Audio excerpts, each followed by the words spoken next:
প্রিয় শিক্ষার্থীবৃন্দ, প্রীতি ও শুভেচ্ছা জানাচ্ছি। আমন্ত্রণ জানাচ্ছি আজকের বাংলা কবিতার ক্লাসে।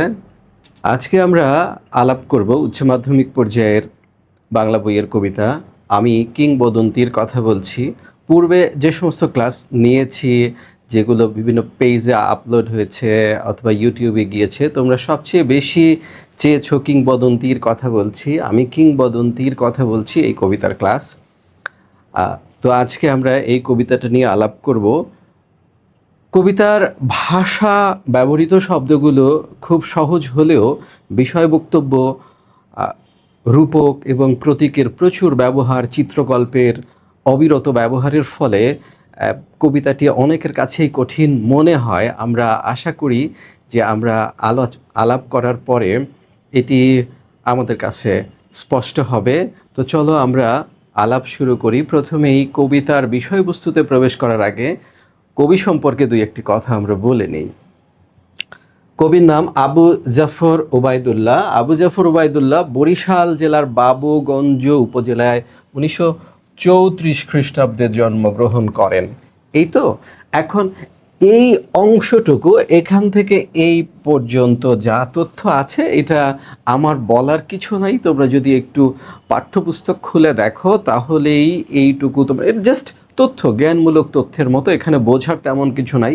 মূল যে জায়গাটা, এই কবিতা বোঝার জন্য আমাদের কবির যে সাহিত্যিক প্রবণতা বা যে কাব্যের যে ধরন, বিষয়বস্তু বিন্যাসের যে বিশেষ শ্রেণীকরণ, সেটার দিকে দৃষ্টি আকর্ষণ করি। সেটা হচ্ছে তার কবিতায় বিশেষভাবে প্রাধান্য পেয়েছে রাষ্ট্রভাষা আন্দোলন, নাম্বার ওয়ান, মুক্তিযুদ্ধ, লোকসংস্কৃতি, স্বদেশ, সমকাল, ঐতিহ্য, ইতিহাস চেতনা।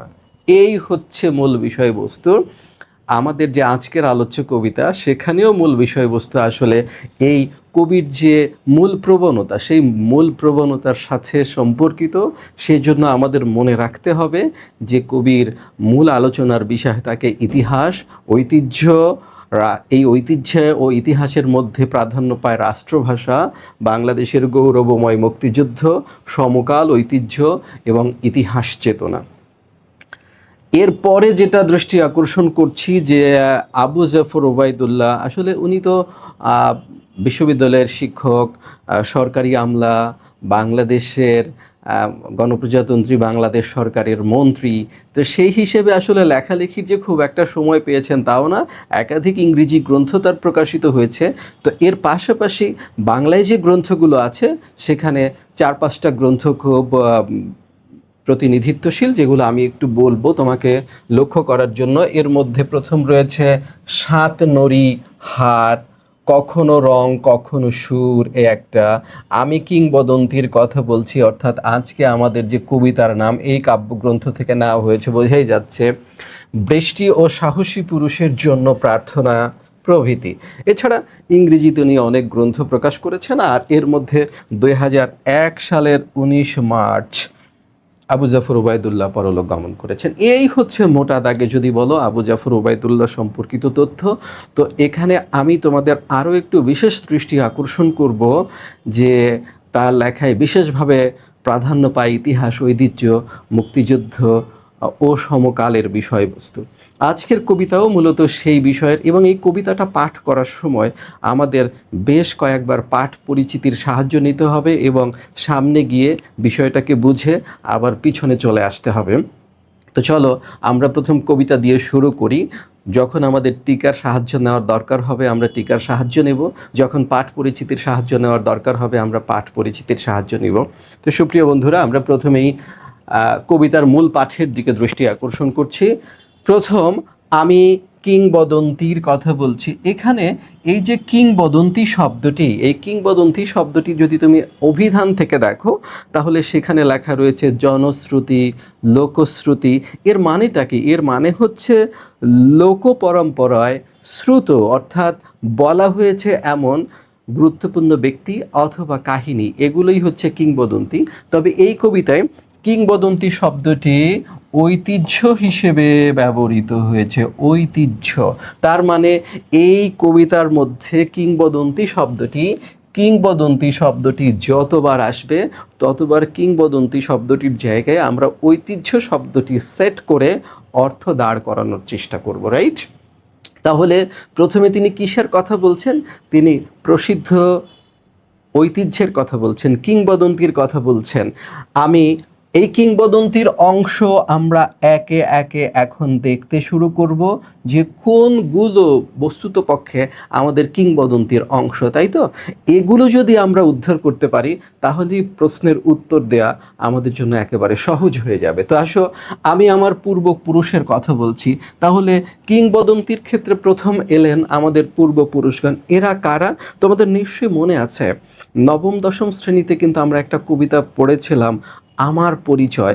সেখানে আমরা শুরু করেছিলাম, আমি জন্মেছি বাংলায়, আমি বাংলায় কথা বলি, আমি বাংলার আল পথ দিয়ে হাজার বছর চলি, ড্যাশ ড্যাশ ড্যাশ, তারপর আমি তো এসেছি চর্যাপদের অক্ষরগুলো থেকে। এই যে চর্যাপদে প্রকাশ পাওয়া মানুষের যে জীবন, এখান থেকে আমাদের জীবন স্টার্ট হয়েছে। তো আমার পূর্বপুরুষ কারা? পূর্বপুরুষ হচ্ছে সেই প্রাচীন ইতিহাস, পুঁথি, চর্যাপদ অথবা মঙ্গল কাব্য, রোম্যান্টিক প্রণয় উপাখ্যানে যে আমাদের পূর্বপুরুষের যে জীবনচিত্র প্রকাশ পেয়েছে, তাদের কথা বলা হয়েছে যে তারা কেমন ছিলেন, সেই পূর্বপুরুষেরা কতটা সংগ্রামী ছিলেন, কতটা প্রেমময় ছিলেন। এই সব কিছু মিলেই হবে আমাদের ঐতিহ্য। তারা কি কি করেছেন, আমাদের জন্য করণীয় বিষয়বস্তু কি। একটা বিষয় তোমাদের স্মরণ করিয়ে দিচ্ছি, কবিতাটা মুক্তিযুদ্ধের পরবর্তী সময়ে লেখা। তো মুক্তিযুদ্ধের পরবর্তী সময়ে লেখা, মুক্তিযুদ্ধে একটা দেশ স্বাধীন হলো, আমরা স্বাধীন হয়েছি, কিন্তু এ কথাও মনে রাখা প্রয়োজন যে আমরা কিন্তু দীর্ঘকাল ঔপনিবেশিক শাসনের মধ্যে ছিলাম। দ্বিজাতি তত্ত্বের ভিত্তিতে যে পাকিস্তান প্রতিষ্ঠিত হলো, সেই পাকিস্তান একটি শান্তির স্বর্গরাজ্য প্রতিষ্ঠিত হবে, সেরকম ধারণা আমাদের ছিল। কিন্তু দেখা গেল পাকিস্তানের পূর্বাঞ্চল পশ্চিমাঞ্চল কর্তৃক এতটা নিগ্রহের শিকার হলো, যা 190 বছর ব্রিটিশ শাসনকেও হার মানিয়েছে। এই যে বাঙালির স্বপ্নভঙ্গ, এই স্বপ্নভঙ্গের পরিপ্রেক্ষিতে যখন বাংলাদেশ স্বাধীন হলো, পরবর্তী পর্যায়ে স্বাধীনতা মানে কি এভাবে মুক্তিযুদ্ধের মাধ্যমে রাজনৈতিক মুক্তি অর্জন করা, নাকি স্বাধীনতা, সর্বাঙ্গীন স্বাধীনতা, মুক্তি, সর্বাঙ্গীন মুক্তির আরও বিশেষ কিছু প্রকরণ রয়েছে? সেই বিষয়গুলোর পরিপ্রেক্ষিতে আমাদের পরবর্তী করণীয়গুলো কি হতে পারে, এমন একটি আলোচনাই কিন্তু এই কবিতার বিষয়বস্তু। সেই ক্ষেত্রে তিনি শুরু করেছেন, আমি আমার পূর্বপুরুষের কথা বলছি। কেমন ছিলেন আমাদের পূর্বপুরুষ? তার করতলে পলিমাটির সৌরভ ছিল। তাহলে প্রথমেই আসি করতল। করতল শব্দটা হচ্ছে হাতের তালু। তাহলে আমাদের পূর্বপুরুষের হাতের তালুতে কি ছিল? পলিমাটির সৌরভ ছিল। তাহলে পলিমাটি কোথায় থাকে? উর্বর পলিমাটি নদী তীরবর্তী জায়গায় থাকতে পারে, যেখানে জোয়ার ভাটা হয়। তার মানে নদীমাতৃক সভ্যতার অন্তর্গত আমাদের পূর্বপুরুষ, যারা ভূমিকেন্দ্রিক জীবনযাপন করতেন, তারাই আমাদের পূর্বপুরুষ বলে এখানে ঘোষণা করা হচ্ছে যে আমি আমার সেই পূর্বপুরুষের কথা বলছি যারা এই নদীমাতৃক সভ্যতার ভূমিকেন্দ্রিক মানুষ, ভূমিজীবী হতে পারে, কৃষক বা ভূমির সাথে সংশ্লিষ্ট মানুষেরা, তারা আমাদের পূর্বপুরুষ। তারা কি ছিলেন? তার পিঠে রক্ত জবার মতো ক্ষত ছিল। প্রথমেই একেবারে এমন একটা কথা বললেন, তার পিঠে ক্ষত ছিল। কেমন ক্ষত? রক্ত জবার মতো ক্ষত। যখন আমি অফলাইনে ক্লাস নেই, ক্লাসে শ্রেণীকক্ষে, তখন বাচ্চাদের জিজ্ঞেস করি যে আচ্ছা তুমি বলো তো কত ধরনের রক্ত জবা তুমি দেখেছো, কি কি কালারের রক্ত জবা দেখেছো? তখন কেউ কেউ বলে আমি স্যার সাদা দেখেছি, কেউ বলে যে স্যার আমি পিঙ্ক কালার দেখেছি, কেউ বলে স্যার লাল দেখেছি। আসলে তোমরা বলো, রক্ত জবা কি কখনো রক্তের কালার? রক্ত জবা কেন? রক্তের ন্যায় জবা, রক্ত রঙের জবা, তাই তো? সেই জন্য তো রক্ত জবা। তার মানে লাল। ধরো আমার হাতে এখানে একটা ক্ষত হলো, সেই ক্ষতটা যদি এখন তুমি দেখো তাহলে ক্ষতটা লাল থাকবে, কিন্তু ক্ষতটা যদি কয়েকটা দিন পরে দেখো, ক্ষতটা শুকিয়ে কিন্তু কালচে হয়ে যাবে। তাহলে এখানে রক্ত জবার মতো ক্ষত তাজা থাকলে এটা লাল থাকবে, রক্ত জবার মতো। তার মানে রক্ত জবার মতো ক্ষত মানে হলো তাজা ক্ষত। আমি আমার পূর্বপুরুষের বুকে, পিঠে কেমন ক্ষতের কথা বলছি? তাজা ক্ষতের কথা বলছি। এখন আর একটা লক্ষণীয় বিষয়, আমার পূর্বপুরুষের পিঠে কেন ক্ষত, হাতে ক্ষত কেন নয়, বুকে কেন ক্ষত নয়? তার মানে এটা হলো যে আমাদের পূর্বপুরুষ বীর জাতি ছিলেন। কখনোই তাদের সামনাসামনি দাঁড়িয়ে কোনো শোষকরা সংগ্রাম করতে সাহস পায়নি। সেই জন্য পরোক্ষভাবে পিছন থেকে বন্দীকৃত দাসের মতো আমাদের পূর্বপুরুষের উপর ঝাঁপিয়ে পড়েছেন। অর্থাৎ আমাদের পূর্বপুরুষের পিঠে রক্ত জবার মতো ক্ষত ছিল। অত্যাচারী শক্তি ইতিহাসের নানা পট পরিবর্তনের সময় পিছন থেকে পরোক্ষভাবে আক্রমণ করে আমাদের পূর্বপুরুষকে নাস্তানাবুদ করেছেন, হ্যাঁ, তাদেরকে পরাস্ত করেছেন। তাদের সামনে দাঁড়িয়ে বিরচিত সংগ্রাম করার মতো সাহস শোষক বর্গের ছিল না। এই গৌরবময় ঐতিহ্যের ঘোষণা দিচ্ছেন, আমি কিংবদন্তির কথা বলছি, কবিতায় প্রথমেই এটা বলা হলো। তারপরে কি দাঁড়াচ্ছে, তিনি অতিক্রান্ত পাহাড়ের কথা বলতেন। একটা পরিষ্কার কথা বলে রাখি, মানুষের অক্ষমতা থেকে অতিলৌকিক শক্তির জন্ম হয় সব সময়। যখন আমরা কোনো নদীর কাছে পরাস্ত হই তখন তাকে অতি প্রাকৃত মনে করি, যখন আমরা কোনো বৃক্ষের কাছে পরাস্ত হই তখন তাকে অতি প্রাকৃত মনে করি, যখন আমরা কোনো পাহাড়ের কাছে পরাস্ত হই, তাকে জয় করতে পারি না, তখন তাকে অতি প্রাকৃত মনে করি। তো এই যে অতি প্রাকৃতের লৌকিক ধারণা, এটাকে অতিক্রম করতে সক্ষম হয়েছিলেন আমাদের পূর্বপুরুষেরা। তারা পাহাড়ের কাছে মাথা নত না করে তিনি সেটা কি করেছেন, অতিক্রম করেছেন। সেই জন্য বলছে তিনি অতিক্রান্ত পাহাড়ের কথা বলতেন। আমাদের পূর্বপুরুষ পাহাড় অতিক্রমের যে দুর্দমনীয় কাহিনী, সেটাই হচ্ছে আমাদের পূর্বপুরুষের ঐতিহ্য।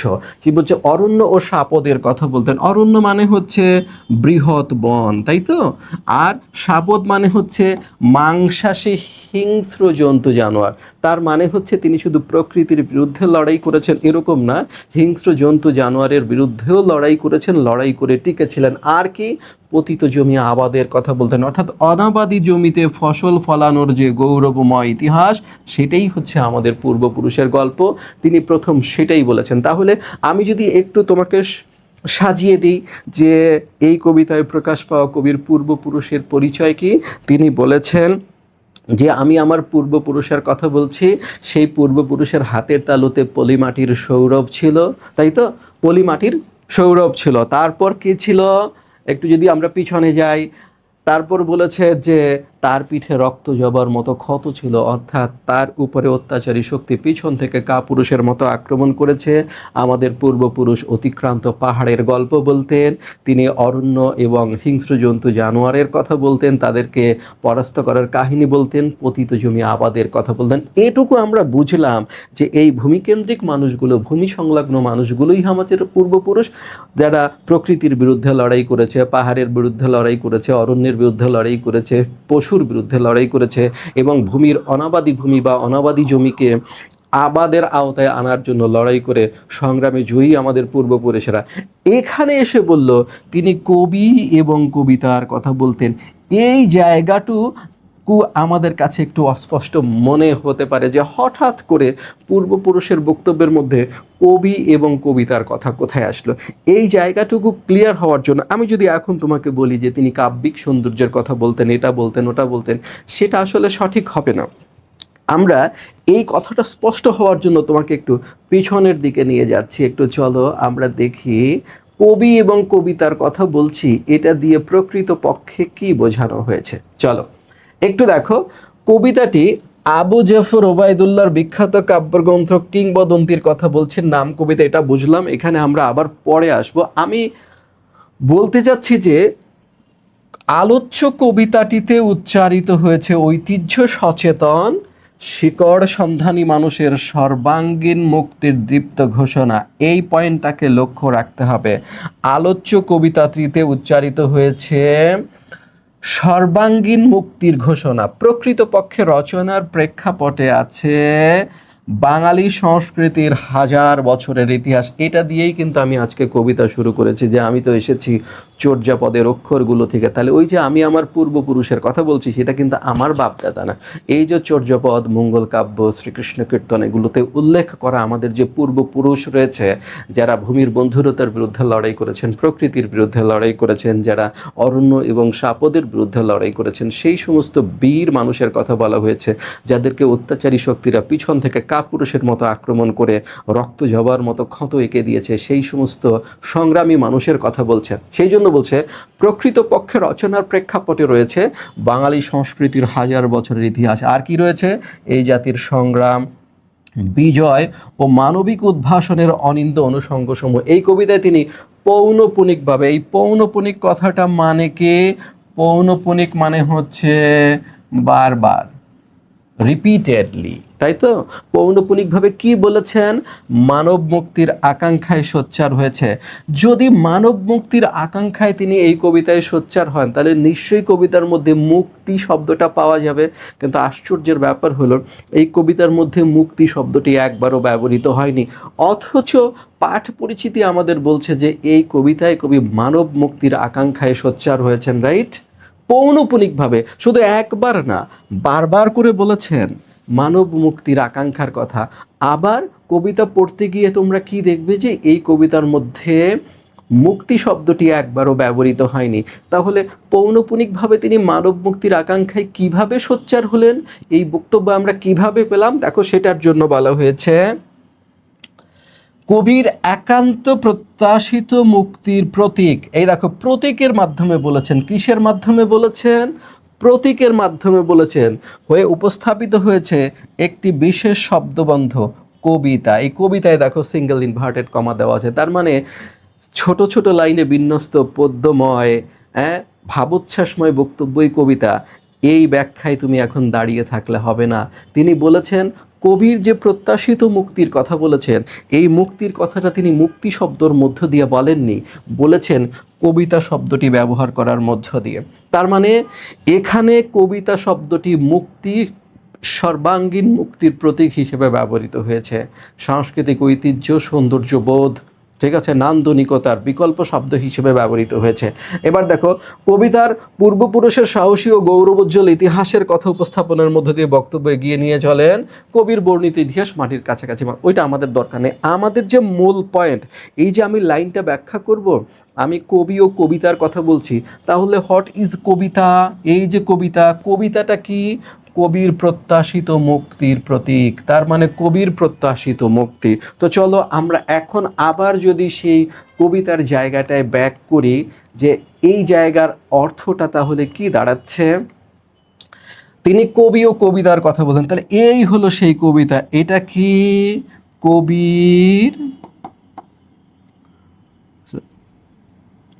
কবির, আচ্ছা দাঁড়াও, একান্ত একান্ত প্রত্যাশিত মুক্তির প্রতীক, রাইট? তাহলে তিনি কবিতার কথা বলতেন। তাহলে কবিতা যদি কবির একান্ত প্রত্যাশিত মুক্তির প্রতীক হয়, তাহলে কবিকে, এই কবির একান্ত প্রত্যাশিত মুক্তির জন্য যে লড়াই করবে, অর্থাৎ কবিতা যে সৃষ্টি করবে সে কবি। তাহলে কবিতা যদি হয় মুক্তির প্রতীক, তাহলে কবিকে এই মুক্তির জন্য লড়াইকারী মানুষেরা, অর্থাৎ এরা।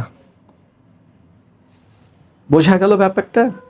তাহলে এই কবিতায় তুমি যদি বক্তব্য এরকম দাঁড় করাও, কবিতা হচ্ছে নান্দনিকতার প্রকাশ, সৌন্দর্যের প্রকাশ, এটা শুনলে মানুষের মন বড় হয়ে যায়, তারা সংগ্রাম করে, এই সমস্ত বোগাস কথাবার্তা দিয়ে কবিতার ব্যাখ্যা একেবারেই সম্ভব না। তাহলে কোন লাইনে আমাদের এগোতে হবে? পাঠ পরিচিতি ধরে আমাদের এগোতে হবে। পাঠ পরিচিতি বলা হয়েছে কবির প্রত্যাশিত একান্ত মুক্তির প্রতীক হয়ে উপস্থাপিত হয়েছে একটি বিশেষ শব্দবন্ধ, আর এই শব্দবন্ধটির নাম কবিতা। কবিতা যদি কবির প্রত্যাশিত একান্ত মুক্তির প্রতীক হয়, তাহলে কবি হচ্ছেন এই একান্ত মুক্তির জন্য সৃষ্টিকারী, একান্ত মুক্তি সৃষ্টিকারী মানুষ, একান্ত মুক্তির জন্য লড়াইকারী মানুষ, সংগ্রামী মানুষ, রাইট? এখন হঠাৎ করে তো এটা বললেন, আমরা এই কবিতা পাঠ করছি বলে জাতীয় শিক্ষাক্রম ও পাঠ্যপুস্তক বোর্ড সে টিকা লিখে দিয়েছে, পাঠ পরিচিতি লিখে দিয়েছে। কবি কি জানতেন এটা পাঠ্য হবে আর টিকা এবং পাঠ পরিচিতি লিখে দেওয়া হবে? জানতেন না তো। তাহলে হঠাৎ করে যে তিনি পূর্বপুরুষের মধ্যে কবি এবং কবিতা নিয়ে এসেছেন, সেই কারণে তিনি নিজেই একটু ব্যাখ্যা দেওয়ার প্রয়োজনীয়তা অনুভব করেছেন। সেটা কি? জিহ্বায় উচ্চারিত প্রতিটি সত্য শব্দ কবিতা, অর্থাৎ জিহ্বায় উচ্চারিত, দ্বিধাহীন জিহ্বায় উচ্চারণ করা হয়েছে প্রত্যেকটি সত্য শব্দ। তার মানে তিনি বলছেন বাক স্বাধীনতার যে নান্দনিক পরিবেশ, সেটাই কবিতা। শুধু শ্রেষ্ঠ সমূহের শ্রেষ্ঠ বিন্যাস দিয়ে প্রেমের কথা, প্রকৃতির কথা বললেই কবিতা হবে সেরকম না। বাক স্বাধীনতার যে না প্রকাশ, বাধাহীন প্রকাশ, কথা বলার, সত্য বলার যে বাধাহীন পরিবেশ, সেটাই কবিতা। আর কি? কর্ষিত জমির প্রতিটি শস্যদানা কবিতা। কর্ষিত মানে হচ্ছে চাষ করা, তার মানে হচ্ছে পরিশ্রমের ফলে যে সৃষ্ট সৃজনশীলতা, হ্যাঁ, অর্থাৎ সৃজনশীলতার যে নান্দনিক বিকাশ সেটাই হচ্ছে কবিতা। কর্ষিত জমিতে তুমি যে শস্যদানা ফেলো, সেই প্রত্যেকটা শস্যদানা অনন্ত সৃজনশীলতার উৎস, এবং সেটাখান থেকে আবার অনুরূপ শস্যের জন্ম হয়, অথবা উৎপাদিত শস্যের অর্থাৎ যে নান্দনিকতা, যে সৌন্দর্য, যে সৃষ্টির আনন্দ, সেটাকেই তিনি কবিতা বলছেন। তো এই ক্ষেত্রে কবি শুধু একা যিনি কবিতা লেখেন তিনি কবি না, সৃষ্টিশীল প্রত্যেকটি মানুষই কবি। সেরকম স্বাধীন ভূমিতে যে সৃজনশীলতার যথোপযুক্ত চর্চা, সেটাকেই তিনি কবিতা বলছেন। সেটাই বলছেন কর্ষিত জমির প্রতিটি শস্যদানাই কবিতা। এটি একটি চিত্রকল্প হিসেবে ব্যবহার করা হয়েছে।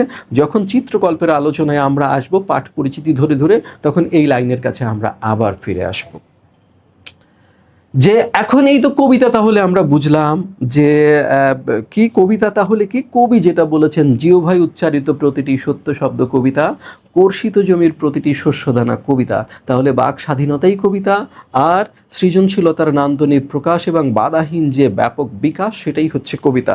এখন এটা যদি আমাদের মধ্যে না থাকে, আমাদের মধ্যে যদি কবিতা না থাকে, তাহলে কবিতা মানে কি? এই কবিতা মানে হচ্ছে মুক্তি। কবিতা মানে কি? মুক্তি। কেমন মুক্তি? সর্বাঙ্গীন মুক্তি। এই সর্বাঙ্গীন মুক্তির যে পরিবেশ, সর্বাঙ্গীন মুক্তির আকাঙ্ক্ষার যে পরিবেশ, সর্বাঙ্গীন মুক্তির যুদ্ধ সংগ্রামের যে পরিবেশ, সেটাই হচ্ছে কি? কবিতা। সেই জন্য বলছে জিহ্বায় উচ্চারিত প্রতিটি সত্য শব্দই হচ্ছে মুক্তি, যথার্থ মুক্তির প্রতীক। আর সৃজনশীলতার বাধা বন্ধনহীন যে পরিবেশ, কর্ষিত জমির শস্যদানার মতো সৃজনশীলতার বাধা বন্ধনহীন যে পরিবেশ, হ্যাঁ, যেখানে সৃজনশীলতার নান্দনিক বিকাশ ঘটে, সেটাই হচ্ছে যথার্থ মুক্তির পূর্ব শর্ত। সেই জন্য তিনি বললেন এগুলোই কবিতা। শুধু শব্দ দিয়ে সুরেলা ছন্দ বিন্যাসের বক্তব্যই কবিতা, এরকম কথা নয়। তাহলে এটা যার মধ্যে না থাকবে, মুক্তির আকাঙ্ক্ষা, মুক্তির জন্য সংগ্রামের মানসিকতা, এটা যার মধ্যে না থাকবে, তার অবস্থা কী হবে? বলছে যে কবিতা শুনতে জানে না। এই কবিতা কিন্তু মুক্তি, মনে আছে আমি কিন্তু পাঠ পরিচিতি ফিরে গিয়ে পাঠ পরিচিতি থেকে দেখিয়েছি। কবিতা মানে কি? মুক্তি। কেমন মুক্তি? সর্বাঙ্গীন মুক্তি। কেমন করে বলেছেন? পৌনপুনিকভাবে বলেছেন। দেখো, এই বলেছেন কবিতা, এই বলেছেন কবিতা, এই বলেছেন কবিতা। দেখেছো কতটা বলেছেন, কতবার বলেছেন? সেই জন্য বলেছেন তিনি পৌনপুনিকভাবে মানব মুক্তির আকাঙ্ক্ষায় সোচ্চার হয়েছেন। তাহলে এখানে মানব মুক্তির আকাঙ্ক্ষা থেকে এগুলো কিন্তু লেখা। মনে রাখা দরকার, বাংলাদেশ কিন্তু স্বাধীন হয়েছে। তো বাংলাদেশ স্বাধীন হওয়ার ফলে তো মানুষের মুক্তি হয়েছে। তাহলে এখানে তিনি কেমন মুক্তির কথা বলেছেন? সর্বাঙ্গীন মুক্তির কথা বলেছেন। সেটার একটু প্রাথমিক হিন্টস দিয়েছেন যে জিহ্বায় উচ্চারিত প্রতিটি সত্য শব্দ কবিতা, অর্থাৎ বাক স্বাধীনতা থাকা চাই। আর কি থাকা চাই?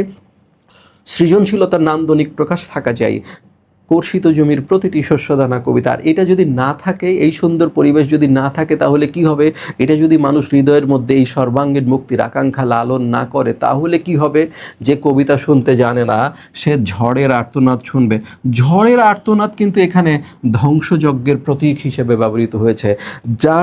যাদের মধ্যে এই মুক্তির আকাঙ্ক্ষা না থাকবে, সর্বাঙ্গীন মুক্তির জন্য, চিন্তার মুক্তি, বুদ্ধির মুক্তি, বিবেকের মুক্তি, আত্মপ্রকাশের মুক্তির জন্য যারা সংগ্রাম করবে না, যারা লড়াই করবে না, যেমনটি আমাদের পূর্বপুরুষেরা করেছেন। তার করতলে পরিমাটির সৌরভ ছিল। তিনি অতিক্রান্ত পাহাড়ের কথা বলতেন, এটার সাথে লড়াই করেছেন। তিনি অরণ্য সাপদের সঙ্গে লড়াই করেছেন। তিনি অনাবাদী জমির সঙ্গে লড়াই করেছেন। তো এই স্বাধীনতা অর্জনের পর যারা মুক্তি বা সর্বাঙ্গীন মুক্তির জন্য লড়াই করবে না, তাদের অবস্থা কেমন হবে? সে ঝড়ের আর্তনাদ শুনবে, অর্থাৎ তারা ধ্বংসপ্রাপ্ত হবে। ঝড়ের আর্তনাদ এখানে নেতিবাচক ধ্বংস দ্বারা, নেতিবাচক শক্তি দ্বারা ধ্বংসের প্রতীক হিসেবে ব্যবহৃত হয়েছে। যে তারা কি হবে? এরকম নেতিবাচক শক্তি দ্বারা ধ্বংসযজ্ঞের শিকার হবে। যে কবিতা শুনতে জানে না, সে দিগন্তের অধিকার থেকে বঞ্চিত হবে। দিগন্ত বলতে আমরা শাব্দিক অর্থে কি বুঝি? যেখানে কাল্পনিকভাবে ভূমির সাথে আকাশ তার দিককে শেষ করে ফেলেছে, সমাপ্ত করে দিয়েছে। অর্থাৎ যেখানে আকাশ আর ভূমি একই বিন্দুতে মিলিত হয়েছে বলতে কল্পনা করা হয়, সেটাকে আমরা দিগন্ত বলি। আসলে এখানে শাব্দিক অর্থে এটা ব্যবহৃত হয়নি। এখানে বোঝাচ্ছে চিন্তা করার মানুষের যে বাধা বন্ধনহীন পরিবেশ, থিঙ্কিং অর্থাৎ ওপেন থিঙ্কিং, সত্য ভাবনার মানুষ, যে দিগন্ত প্রসারী যে চিন্তাভাবনা, যদি আমরা সেটা না করি, যথার্থ মুক্তির আকাঙ্ক্ষা যদি আমাদের হৃদয়ের মধ্যে না থাকে, তাহলে কখনোই আমাদের চিন্তার মুক্তি ঘটবে না। সেটাই বলছে দিগন্তের অধিকার এখানে চিন্তার মুক্তি হিসেবে ব্যবহৃত হয়েছে, যে আমাদের চিন্তা হয়ে পড়বে তখন সংকীর্ণ। আমাদের চিন্তা, ওই যে আমরা একসময় দেখেছি যে বিভিন্ন দেশে আয়রন কার্টেনের মাধ্যমে মানুষের চিন্তাকে সংকুচিত করে দেওয়া হয়েছে, কারণ তাদের স্বাধীন দেশ হলেও সর্বাঙ্গীন মুক্তি ছিল না। সেটাই বলেছে, যদি আমরা, উনি কিন্তু সমকাল সম্পর্কে অত্যন্ত সচেতন ছিলেন, বিশ্ব রাজনীতি সম্পর্কে সচেতন ছিলেন, বিশ্বের বিপ্লব যে সমস্ত দেশে, যেমন ফরাসি বিপ্লব, রুশ বিপ্লব, এগুলোর প্রেক্ষাপট, বাংলাদেশের গৌরবময় স্বাধীনতা যুদ্ধ, ভিয়েতনামের যুদ্ধ, সব কিছু সম্পর্কে উনি সমকাল সম্পর্কে অত্যন্ত সজাগ ছিলেন। সেখান থেকেই বলছেন যে আসলে যার মধ্যে, যে জাতির মধ্যে সর্বাঙ্গীন মুক্তির আকাঙ্ক্ষা থাকে না, সর্বাঙ্গীন মুক্তির আকাঙ্ক্ষা যারা লালন করে না, তারা আসলে এই চিন্তার ক্ষেত্রে জড়তাগ্রস্ত থাকে, চিন্তার ক্ষেত্রে সবসময় সংকীর্ণ থাকে, তারা কখনো দিগন্ত প্রসারী চিন্তা ভাবনা করতে পারে না। সেইটাই বলছে যে কবিতা শুনতে জানে না, যার মধ্যে মুক্তির আকাঙ্ক্ষা নেই, যার মধ্যে সৌন্দর্য বোধ বা নান্দনিকতার প্রকাশ নেই, সে কী হবে, তার চিন্তা ভাবনা সংকীর্ণ হয়ে যাবে, অর্থাৎ সেখান থেকে সে বঞ্চিত হবে, দিগন্ত প্রসারী চিন্তা থেকে সে বঞ্চিত হয়ে যাবে। যে কবিতা শুনতে জানে না, সে আজন্ম কৃতদাস থেকে। আজন্ম মানে কি, জন্ম থেকেই কৃতদাস, অর্থাৎ যারা কৃতদাস ছিল তারা বংশ পরম্পরায় কৃতদাস ছিল, অর্থাৎ একজনকে কেনা হয়েছে, ওই যা তার যে সন্তান সেটাও কৃতদাস ছিল। তুমি যদি একটু, আমি তোমাকে বলি, তুমি যদি বাহুবলী সিনেমা দেখে থাকো, তাহলে তুমি যে আসলাম এবং তুমি কাটাপ্পা, এদের কথোপকথন যদি শোনো, যে গোলাম কি কই কিমত নেহি হ্যায়, তাই তো, এই গোলামের কোনো মূল্য নেই, কারণ হচ্ছে প্রজন্ম পরম্পরায় তারা এই বাহুবলী, এই যে মাহেশমতি রাজ সিংহাসনের গোলামি করবে, এটাই বলছে যে এই কৃতদাস, অ্যারাবিয়ান কৃতদাস প্রথাটা হচ্ছে আসলে এরকম, যারা বংশ পরম্পরায় কৃতদাস থাকে, সেই জন্য বলছে সে জন্ম থেকেই দাস থাকবে, তারে কেনা লাগবে না, পূর্বপুরুষ থেকে প্রাপ্ত হয়েই সে কৃতদাস হবে। কেন? তার পূর্বপুরুষের মধ্যে যদি মুক্তির আকাঙ্ক্ষা না থাকে, তাহলে কি হবে, সে আজন্ম কৃতদাস থেকে যাবে, তার সমস্ত স্বাধীনতা থেকে সে বঞ্চিত হবে। আমি উচ্চারিত সত্যের মতো স্বপ্নের কথা বলছি। উচ্চারিত সত্য, উচ্চারিত মানে হচ্ছে দ্বিধাহীন, একেবারে দ্বিধাহীন সত্য। হ্যাঁ, তাহলে উচ্চারিত সত্য মানে কি, যার মধ্যে কোনো কনফিউশন নেই, এরকম সত্য। আবার কি বলছে, এটা স্বপ্ন, স্বপ্ন মানে যা এখনো বাস্তবায়িত হয়নি। তার মানে তিনি বলছেন, আমি এমন একটি সত্যের কথা বলছি যেটা স্বপ্ন, তার মানে আমি এমন একটি স্বপ্নের কথা বলছি যেটা অনিবার্যভাবে বাস্তবায়িত হবে। সেই জন্য বলছে আমি উচ্চারিত সত্যের মতো স্বপ্নের কথা বলছি। এখন প্রশ্ন হচ্ছে, কি সেই স্বপ্ন? সত্য। তাহলে সত্য কি? আমি যদি এখন আবার তোমাকে পাঠ পরিচিতিতে নিয়ে যাই, আসলে এত বারবার পাঠ পরিচিতিতে গেলে আসলে কি হবে, ভিডিও বড় হবে, তারপর আমি না গিয়ে পারছি না, তাহলে সত্য জিনিসটা কি আমি একটু তোমাকে দেখিয়ে নিয়ে আসি, তাহলে তোমার কাছে আরও ক্লিয়ার হবে যে আমরা কোন বক্তব্য কোন দিকে যাচ্ছে ক্রমান্বয়ে। খেয়াল করো, কবির ওই যে ডাক দিয়েছিলাম, কবির একান্ত প্রত্যাশিত মুক্তির প্রতীক হয়ে উপস্থিত একটি বিশেষ শব্দবন্ধ কবিতা, তাই তো? এরপর দেখো এই জায়গাটা, কবিতা ও সত্য, এই যে সত্যটা পেয়েছো, কবিতা ও সত্যের অভেদ কল্পনার মধ্য দিয়ে কবি নিয়ে আসেন মার্কা। অভেদ কল্পনা মানে কি? অভেদ কল্পনা মানে পার্থক্য নেই, তার মানে যা সত্য তাই কবিতা। সত্য আর কবিতার মধ্যে কোনো পার্থক্য নাই। কবিতা যদি সর্বাঙ্গীন মুক্তি হয়, তাহলে সত্য কি হবে? সর্বাঙ্গীন মুক্তি। দুটো সেম। এবার চলো, দুটো যদি সেম হয়, তাহলে এই জায়গায় যে বলা হয়েছে আমি উচ্চারিত সত্যের মতো স্বপ্নের কথা বলছি, তাহলে এই সত্যটা কি? এই সত্যটা হচ্ছে সেই সর্বাঙ্গীন মুক্তি। এই মুক্তিটা কেমন? অনিবার্য, উচ্চারিত, দ্বিধাহীন। এটাই কবির স্বপ্ন, যে মানুষ সর্বাঙ্গীনভাবে মুক্তি পাবে, অবশ্যই পাবে, তাই তো? এবার বলছে, উনুনের আগুনে আলোকিত একটি উজ্জ্বল জানালা। উনুন মানে হচ্ছে চুলা, আগুনে আলোকিত একটি উজ্জ্বল জানালার কথা বলছি। এখানে উজ্জ্বল জানালা আলোয় ভরা একটা মুক্ত জীবনের প্রতীক। এটা আগুনে কেন আলোকিত? কারণ আগুনে সব কিছু পবিত্র হয়ে ওঠে। আমাদের যে অতীতের ব্যর্থতা, পরাজয়, গ্লানি, হতাশা, এগুলো তিনি সব বিসর্জন দিতে চান, এগুলো চুলোয় দিতে চান, এগুলো আগুনে দিতে চান। আগুনে যেমন সব কিছু পরিশুদ্ধ হয়ে ওঠে, তেমনি এই উনুনের আগুনের উত্তাপে পরিশুদ্ধ হয়ে, বিপ্লবের আগুনে পরিশুদ্ধ হয়ে আলোয় ভরা একটা মুক্ত জীবন তিনি প্রত্যাশা করেন। এই মুক্ত জীবনের অনুষঙ্গ হিসেবে উজ্জ্বল জানালা কথাটি ব্যবহৃত হয়েছে। এটা কিন্তু খ নম্বর প্রশ্ন হিসেবে বেশ কয়েকবার পরীক্ষা আসতে দেখা গিয়েছে যে আমি উনুনের আগুনে আলোকিত একটি উজ্জ্বল জানালার কথা বলছি। তখন আমরা কি লিখব? আমরা লিখব যে আগুনে সব কিছু সূচি হয়ে ওঠে, পবিত্র হয়ে ওঠে। সেই রকম আগুনের উত্তাপে, বিপ্লবের আগুনের উত্তাপে পরিশুদ্ধ হয়ে আলোয় ভরা একটি মুক্ত জীবনের প্রত্যাশা জানাতেই এখানে উজ্জ্বল জানালার অনুষঙ্গ ব্যবহৃত হয়েছে। এরপরে কি? আমি আমার মায়ের কথা বলছি। তিনি বলতেন প্রবাহমান নদী, খেয়াল করতে হবে, প্রবাহমান নদী, খুবই ইম্পর্ট্যান্ট এই কথাটা। প্রবাহমান নদী যে সাঁতার জানে না তাকেও ভাসিয়ে রাখে। কবি বলছেন প্রবাহমান নদী যে সাঁতার জানে না তাকেও ভাসিয়ে রাখে। তোমরা বলো, যারা বিজ্ঞানের স্টুডেন্ট আসো, তারা বলো এই বক্তব্যটা কি কখনো ঠিক হতে পারে? যে সাঁতার জানে না সে কি প্রবাহমান নদীতে ভেসে থাকতে পারবে?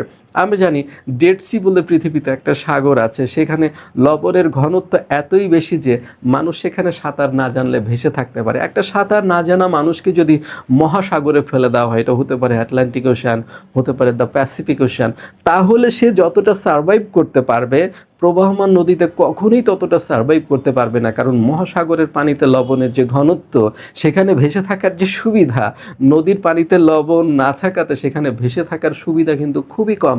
তাহলে এই যে তিনি বললেন, আমি আমার মায়ের কথা বলছি, তিনি বলতেন প্রবাহমান নদী যে সাঁতার জানে না তাকেও ভাসিয়ে রাখে, ব্যাপারটা কি? তাহলে এই কথাটা কি বিজ্ঞানের বিপক্ষে যাচ্ছে না?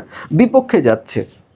আসলে তিনি বলতে চান এখানে প্রবাহমান নদী হচ্ছে একটি স্বাধীন স্বাধীন প্রগতিশীল, ইতিহাস সমৃদ্ধ, ঐতিহ্যমণ্ডিত জাতিসত্তা। এখানে নদী নদী অর্থে ব্যবহৃত হয়নি। স্বাধীন, প্রগতিশীল, ইতিহাস সমৃদ্ধ, ঐতিহ্য, সুগভীর ঐতিহ্য সমন্বিত যে জাতিসত্তা। এ কি করে? যে সাঁতার জানে না, অর্থাৎ যে স্বাধীনতার তাৎপর্য অনুভব করে না, তাকেও স্বাধীন করে দেয়, তাকেও ভাসিয়ে রাখে, তাকেও গতি প্রদান করে। কে? প্রবাহমান নদী। নদীটাতে প্রবাহ আছে। যদি এরকম সেই প্রবাহ থাকে, যে সাঁতার জানে না সেও গতিপ্রাপ্ত হয়, অর্থাৎ স্বাধীনতার তাৎপর্য উপলব্ধিতে অক্ষম মানুষকেও সে কি করে? সে গতি প্রদান করে। কিন্তু যে সাঁতার জানে না সে কি ভেসে থাকতে পারবে? সেই জন্য বলেছে যে কবিতা শুনতে জানে না সে নদীতে ভাসতে পারে না, বেশিক্ষণ থাকতে পারবে না। কারণ কি? সে তো এই আকাঙ্ক্ষাকে লালন করে না, সে তো সর্বাঙ্গীন মুক্তির তাৎপর্য রিয়েলাইজ করে না, সে তো নান্দনিকতা বোঝে না। সেই কারণে কি হবে না?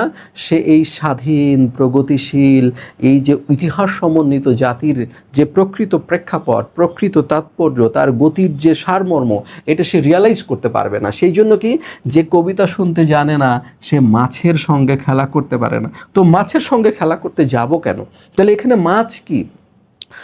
যদি নদী একটি স্বাধীন, প্রগতিশীল, ইতিহাস সমৃদ্ধ, ঐতিহ্যমণ্ডিত জাতি হয়, তাহলে মাছ হচ্ছে সেখানকার মুক্ত মানুষেরা। এই মাছ হচ্ছে বিভিন্ন সাহিত্যের ক্ষেত্রে তুমি যদি বিভিন্ন মধ্যযুগীয়, একদম মধ্যযুগের আদি পর্বের বিভিন্ন সাহিত্যে এই মৎস্যকে মুক্তির প্রতীক হিসেবে, মৎস্যকে ফ্রিডমের প্রতীক হিসেবে দেখানো হয়েছে। সেই জন্য বলেছে যে মুক্ত মানসিকতা যাদের, তাদের সঙ্গে তাল মিলাতে পারবে না কারা? যারা কবিতা শুনতে জানে না, যাদের মধ্যে এই সর্বাঙ্গীন মুক্তির আকাঙ্ক্ষাটি নেই, অথবা নান্দনিকতার বোধটি, সৌন্দর্যটি, মানবপ্রেমের প্রকৃত উৎসটি যারা ধরতে পারে না, তাদের সঙ্গে স্বাধীন প্রগতিশীল জাতির অন্তর্গত মুক্ত মানুষের সঙ্গে তাল মিলানো সম্ভব হবে না। যে কবিতা শুনতে জানে না সে মায়ের কোলে শুয়ে গল্প শুনতে পারে না, অর্থাৎ সে ঐতিহ্যের গুরুত্ব বোঝে না। মা কিসের গল্প বলে? মায়ের কোলে শুয়ে গল্প শোনা কে বাধা দিয়েছে মায়ের কোলে শুয়ে গল্প শুনতে? আমরা জানি যে ব্রিটিশের পর আমরা যে পাকিস্তান পেয়েছি, সেই পাকিস্তানে কিন্তু মায়ের ভাষার অধিকারের জন্য আমাদের লড়াই করতে হয়েছে। আমরা কিন্তু আগেই বলেছি যে ওনার কবিতায় মাতৃভাষা এবং গৌরবময় মুক্তিযুদ্ধ বিশেষ ভূমিকা এসেছে। অনেক সমালোচক মনে করেন যে এই মায়ের কোলে শুয়ে গল্প শোনার জন্য আমাদের যে লড়াই আমাদের পূর্বপুরুষেরা করেছেন, তারা কবিতা বা সর্বাঙ্গীন মুক্তির জন্যই এটা করেছেন, যে মায়ের কোলে শুয়ে ঐতিহ্যের গল্প শুনবো, সেজন্য আমার অধিকার থাকা উচিত। সেই জন্য বলেছে যারা সেটা করে না, সেই সর্বাঙ্গীন অধিকার যারা, সর্বাঙ্গীন মুক্তির তাৎপর্য যারা বোঝে না, তারা কখনো কি করে না, সেই মায়ের কোলে শুয়ে ঐতিহ্যের গল্প শোনার জন্য লড়াই করে না। যে কবিতা আমি কিংবদন্তির কথা বলছি, আমি আমার পূর্বপুরুষের কথা বলছি। তার মানে আমাদের সেই পূর্বপুরুষ কারা, এই কিংবদন্তি কারা? একেবারে সেই ভূমিজীবী অনার্য কৃতদাস থেকে শুরু করে বাংলাদেশের গৌরবময় মুক্তিযুদ্ধ পর্যন্ত যে মানুষেরা, আমরা এখনও মুক্তিযুদ্ধের মধ্যে প্রবেশ করিনি, আমরা কোন পর্যন্ত? মায়ের কোলে শুয়ে গল্প শোনার সেই ঐতিহ্যের অর্থাৎ সাংস্কৃতিক অধিকারের যে গুরুত্ব, সেই পর্যন্ত আমরা এসেছি। তারপর আমরা কি করেছি? আমি বিচলিত স্নেহের কথা বলছি। এই যে মুক্তি প্রত্যাশী মানুষ যারা, বিচলিত স্নেহটা কেমন? অর্থাৎ অমঙ্গল চিন্তায় বিচলিত হওয়া, স্নেহে পরবশ হয়ে অমঙ্গলের চিন্তায় বিচলিত হওয়া। যেমন মনে করো যে সমস্ত মানুষ বাংলাদেশের গৌরবময় মুক্তিযুদ্ধে গিয়েছেন অথবা যাননি, মুক্তি প্রত্যাশী মানুষ, তাদের ঘরে কিন্তু যে কোনো সময় অমঙ্গলের ছায়া আসতে পারে। ধরো তার ঘরে একটি যুবতী মেয়ে রয়েছে, তার উপর যে কোনো সময় বিপদ আসতে পারে। নারীরা রয়েছে, তাদের উপর বিপদ আসতে পারে। মুক্তিযুদ্ধে যাওয়ার উপযোগী যে সমস্ত পুরুষ মানুষেরা রয়েছে, তাদেরকে ধরে নিয়ে নির্যাতনের যে ভয় রয়েছে। এই কারণে ওই পরিবারের মানুষের যে উদ্বেগ উৎকণ্ঠা, অথবা যারা মুক্তিযুদ্ধে গিয়েছে তাদের অমঙ্গল আশঙ্কায় পরিবারের যে উৎকণ্ঠা, এই সবগুলোকে একসাথে বলা হয়েছে বিচলিত স্নেহ। এই বিচলিত স্নেহের জন্য একটা টিকা দেওয়া হয়েছে তোমার বইয়ে। তুমি যদি ওই টিকাটা দেখো, তাহলে আমার কথাগুলোই তুমি সেখানে আরেকটু সংক্ষিপ্তভাবে পাবে, আমি একটু বিস্তারিতভাবে বললাম। এরপর বলেছে আমি গর্ভবতী বোনের মৃত্যুর কথা বলছি। আচ্ছা, বোনের মৃত্যু এটাই তো একটা নৃশংসতা, কিন্তু মনে রাখা দরকার এখানে নৃশংসতার মাত্রা এতই যে গর্ভবতী বোনের মৃত্যু হয়েছে। এই গর্ভবতী বোনের মৃত্যুর কথাটার মধ্য দিয়ে কী হয়েছে? বোনের মৃত্যু হয়েছে এবং তার গর্ভে যে অনাগত সন্তান, তারও মৃত্যু হয়েছে। এই যে ব্যাপক নৃশংসতা এই জাতির উপর চালানো হয়েছে, অর্থাৎ এই জাতিকে ধ্বংস করা এবং তার ভবিষ্যৎকে পরিকল্পিতভাবে ধ্বংস করার যে নীল নকশা, সেইটারই ইঙ্গিত রয়েছে এখানে। এই গর্ভবতী বোনের মৃত্যুর মধ্য দিয়ে, এই মৃত্যুর মধ্য দিয়ে গর্ভেরও যে মৃত্যু হয়েছে, অর্থাৎ ওর মধ্যে যে অনাগত সন্তান রয়েছে, অর্থাৎ আমাদেরকে এমন পরিকল্পিতভাবে ধ্বংস করার চক্রান্ত তারা করেছে যাতে আমরা আমাদের ভবিষ্যতেও ধ্বংস হয়ে যায়, সেটার কথা বলেছে। কেউ কেউ আমাদেরকে ক্লাসে জিজ্ঞেস করে যে স্যার, এই যে গর্ভবতী বোনের মৃত্যুর কথা, এর মধ্য দিয়ে কি পরিকল্পিতভাবে বুদ্ধিজীবী হত্যাকাণ্ড অথবা জ্ঞানী গুণীদের হত্যা করে যে ভবিষ্যৎ ধ্বংস করে দেওয়া, এটার কোনো ইঙ্গিত থাকতে পারে? উত্তর হচ্ছে থাকতেও পারে।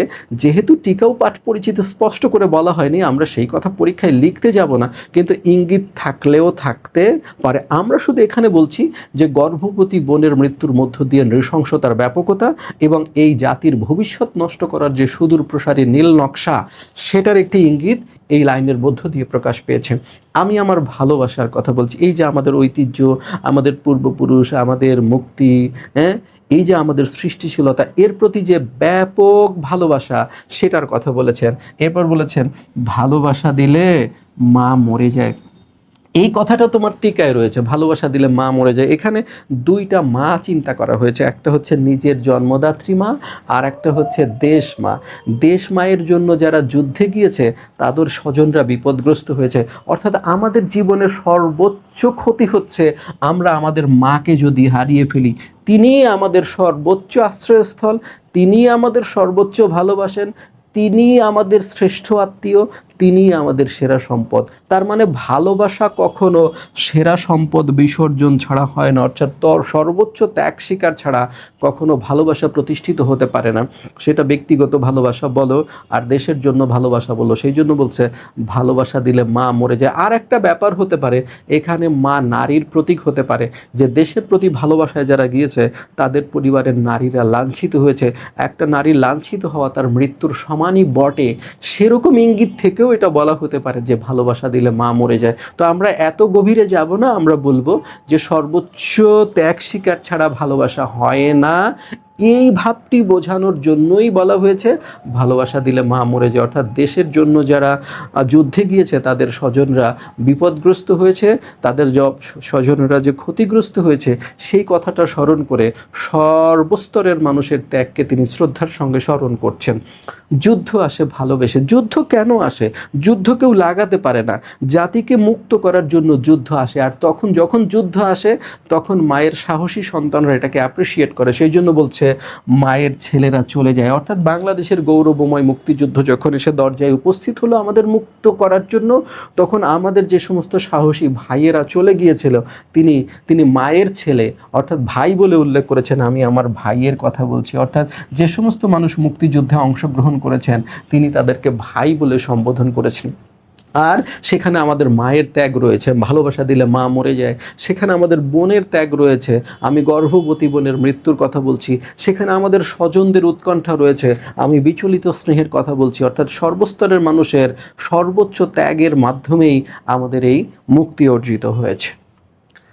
যে কবিতা শুনতে জানে না সে সন্তানের জন্য মরতে পারে না। অর্থাৎ যার মধ্যে মুক্তির আকাঙ্ক্ষা নেই, তার সন্তান একটা মুক্ত, স্বাধীন ও সর্বাঙ্গীন মুক্তির মধ্যে বেড়ে উঠবে, এটা সে কখনোই উপলব্ধি করতে পারে না। এটা হলো উপলব্ধিহীন, অচেতন মানুষ। তারা কখনোই বোঝে না যে সন্তান প্রকৃত সুন্দর পরিবেশে বেড়ে ওঠার তাৎপর্য কোথায়। যে কবিতা শুনতে জানে না সে ভালোবেসে যুদ্ধে যেতে পারে না। যে কবিতা শুনতে জানে না সে সূর্যকে হৃৎপিণ্ডে ধরে রাখতে পারে না। দেখো, সূর্যকে হৃৎপিণ্ডে ধরে রাখা মানে হলো সর্বশক্তির আধার নিয়ে যুদ্ধে ঝাঁপিয়ে করা। আমরা হচ্ছে সৌরমণ্ডলীয় মানুষ। তো এই সৌরমণ্ডল বা সূর্যমণ্ডলের মধ্যে আমরা যারা থাকি, সেখানে যাবতীয় শক্তির একমাত্র উৎস হচ্ছে সূর্য। তো সূর্যকে হৃৎপিণ্ডে ধারণ করা মানে হলো সর্বশক্তিকে হৃদয়ে ধারণ করা।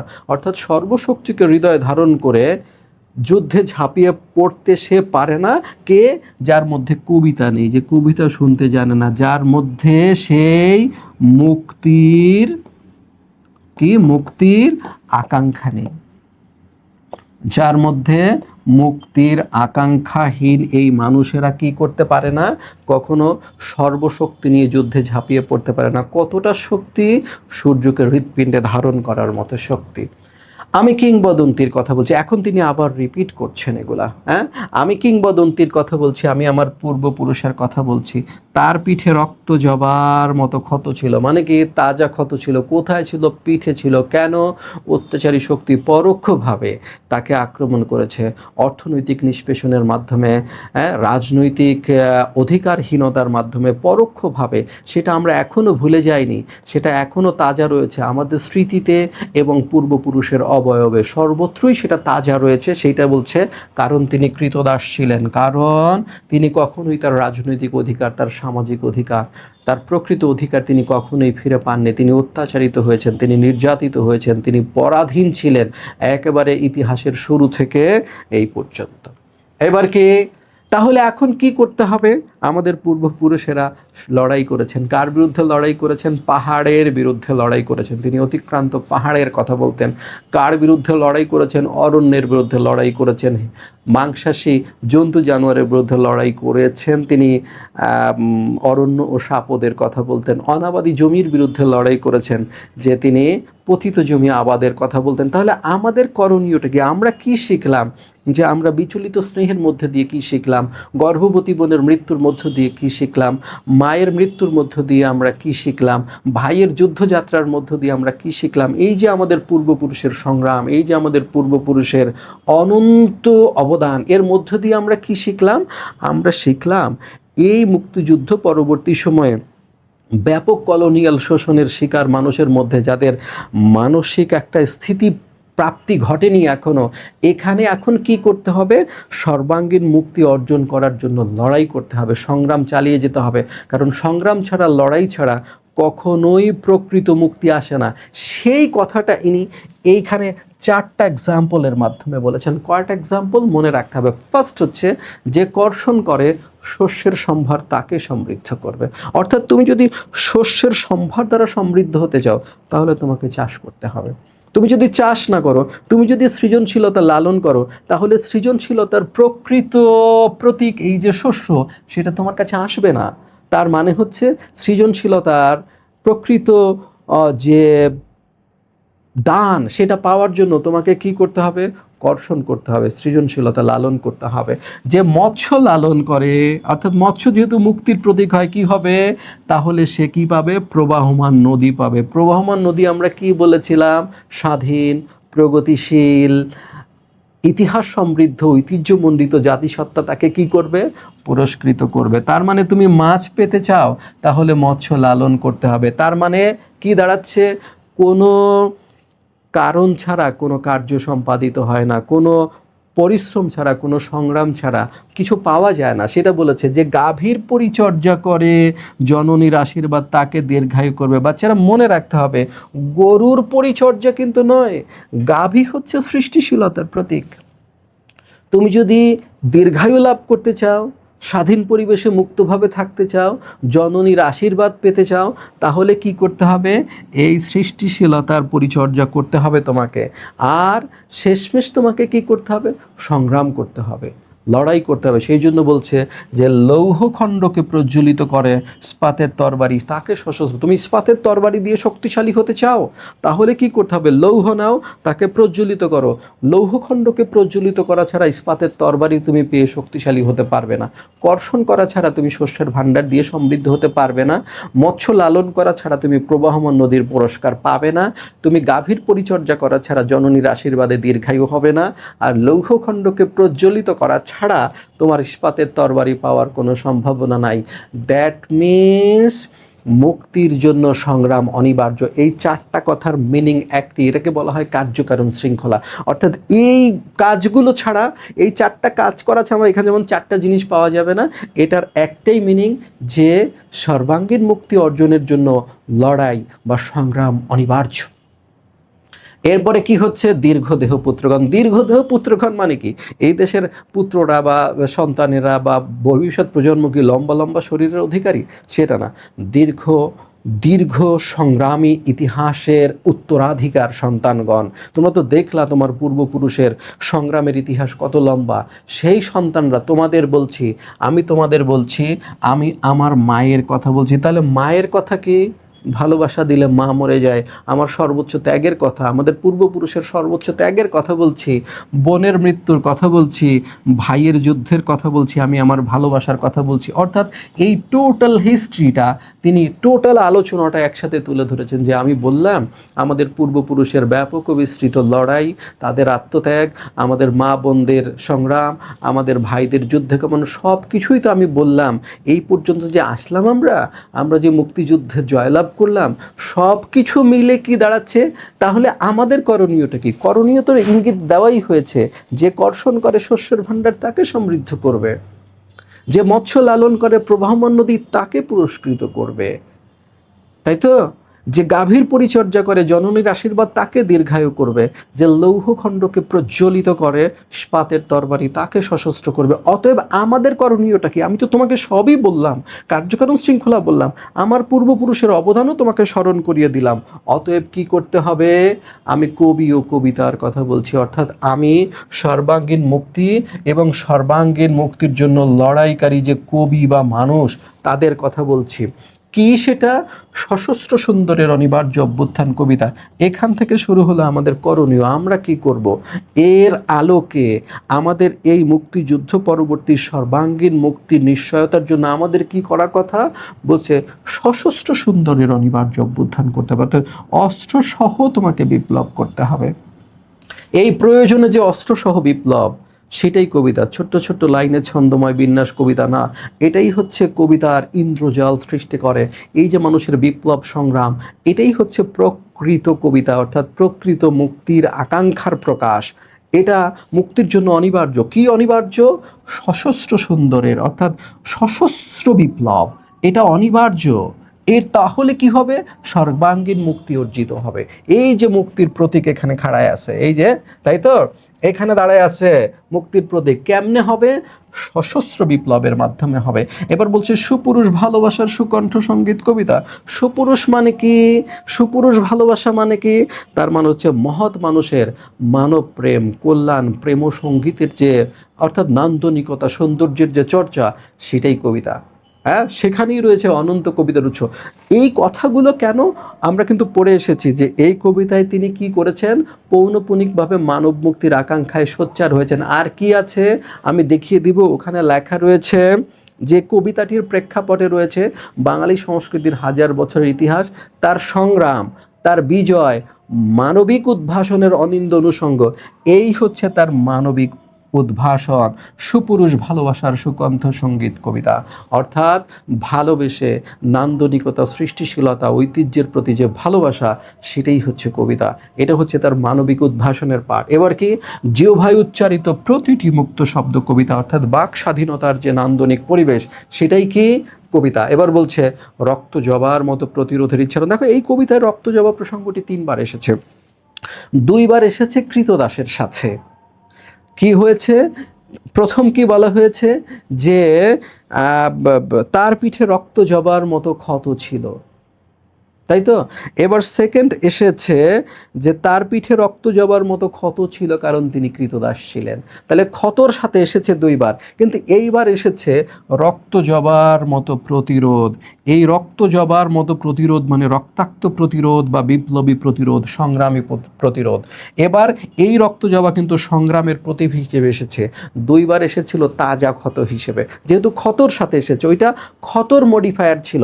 আর এখন রক্ত জবা কিন্তু প্রতিরোধের মডিফায়ার। এখন কিন্তু তাজা প্রতিরোধ হবে না, এখন কি হবে? সংগ্রামী প্রতিরোধ। সুতরাং সংগ্রামী প্রতিরোধের যে উচ্চারণ, সেটাই হচ্ছে কবিতা।